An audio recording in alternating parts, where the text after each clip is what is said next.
Halo semua, perkenalkan nama saya Sandi Nugroho. Pada kesempatan kali ini saya akan mencoba menjalankan satu skenario modul purchase pada UDU 12 ini.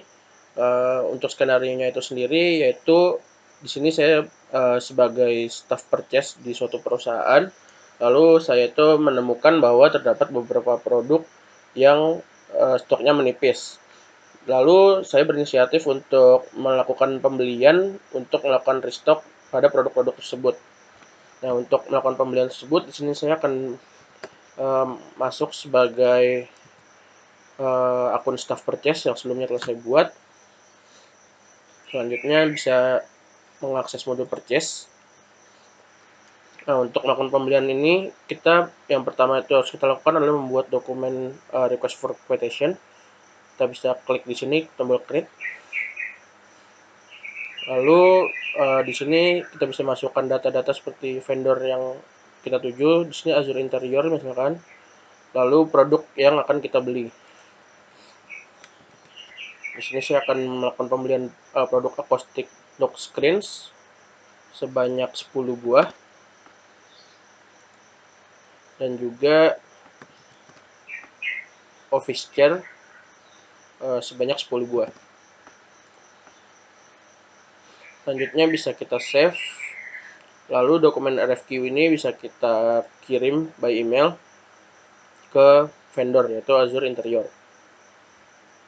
Nah, di UDU sendiri sudah menyediakan template untuk emailnya. Di sini bisa kita ganti apa saja. Namun saya di sini akan menggunakan default dari UDU-nya sendiri.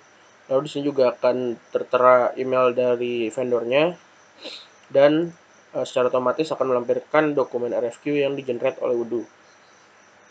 Untuk dokumen RFQ-nya seperti ini. Lalu bisa kita send.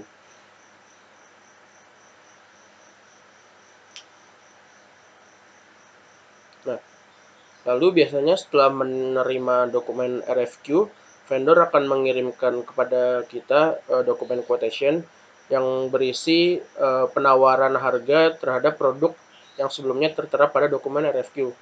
Misalkan kita telah menerima dokumen quotation dari vendor, lalu kita telah mengetahui bahwa harga untuk produk-produk tersebut, misalkan acoustic block screen itu seharga 1 juta rupiah, dan juga untuk office chair 500.000. Oke, selanjutnya bisa kita save. Lalu apabila kita setuju dengan harga ini, kita bisa melanjutkan proses pembelian dengan membuat dokumen purchase order berdasarkan dokumen RFQ yang sebelumnya telah kita buat. Untuk melakukan hal tersebut, bisa kita klik tombol confirm order.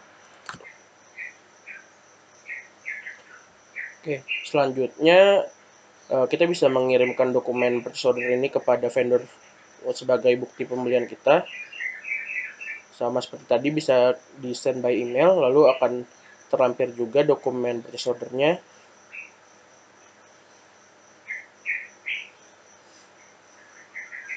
Lalu biasanya vendor setelah menerima dokumen purchase order akan langsung mengirimkan produk yang kita maksud.